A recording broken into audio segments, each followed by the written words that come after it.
Els socialistes valencians han avaluat l'avantprojecte de pressupostos per a l'any que ve i com estos comptes incidiran en el País Valencià.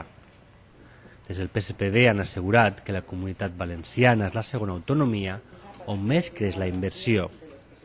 Els socialistes consideren especialment important la partida de 650 milions d'euros per a les obres de l'AVE.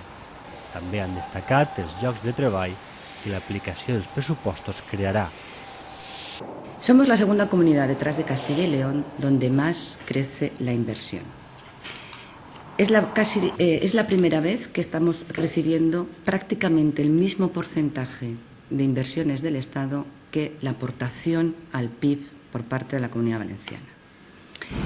En los 5 años de gobierno Zapatero, el Estado ha invertido de media casi 1.000 millones de euros más, casi 1.000 millones de euros más que la media de los 5 últimos años de gobierno del Partido Popular. Por cada millón de euros que se invierten en la construcción, se crean 28 puestos de trabajo. Bien, pues teniendo en cuenta la inversión que dedica los presupuestos generales del Estado a la Comunidad Valenciana, esto quiere decir que se van a crear en el próximo año 65.400 puestos de trabajo en nuestra comunidad. Des del PSPV també han remarcat que l'avantprojecte de pressupostos té com a principal objectiu l'aposta per les polítiques socials.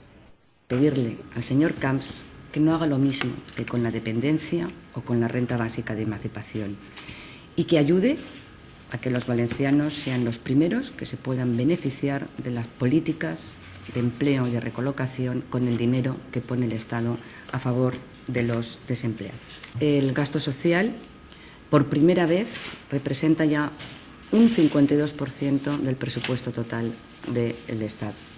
Y las principales partidas a las que se dedica el gasto social son el desempleo, que crece un 24,4%, las pensiones, que crecen un 8,3%, y la dependencia, que crece un 33%. En total, la inversió prevista al País Valencià és de 2.336 milions d'euros.